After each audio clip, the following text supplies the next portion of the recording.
বন্ধুরা, তোমাদের সামনে এখন যে ভিডিওটা এসেছে এটা কিন্তু আমার রোজকার অন্যান্য ভিডিওর থেকে অনেকটাই আলাদা।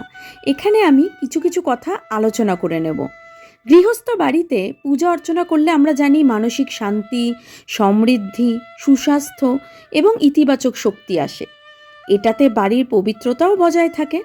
বাস্তুশাস্ত্র মতে সঠিক স্থানে পূজা করলে পরিবারে সুখ আর সমৃদ্ধি ভরে ভরে আসে।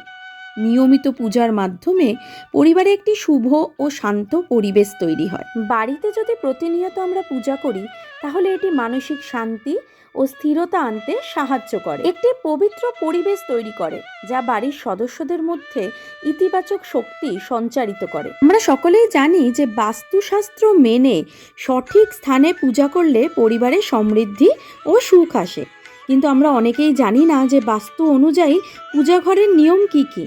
সেগুলোই আজকে আমি তোমাদের এই ভিডিওটিতে জানিয়ে দেব।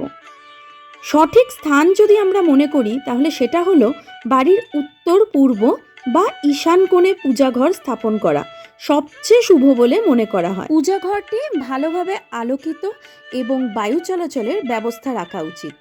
পূজা করার সময় উপাসক যেন উত্তর বা পূর্ব দিকে মুখ করে থাকে সেটা সুনিশ্চিত করুন।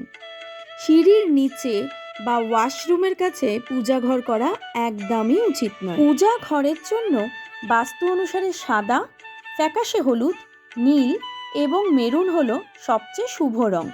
সাদা আমরা সকলেই জানি বিশুদ্ধতার প্রতীক। এই ঘরে কালো, নেভি ব্লু বা ভায়োলেটের মতো গাঢ় রঙগুলো এড়িয়ে চলা উচিত। হালকা রঙের মেঝে রাখারও সুপারিশ করা হয়, যেমন সাদা মার্বেল বা ক্রিম রঙের টাইলস বেছে নেওয়াই যেতে পারে। বাড়িতে পুজো করা উচিত আধ্যাত্মিক উন্নতি, শান্তি এবং সমৃদ্ধি অর্জনের জন্য।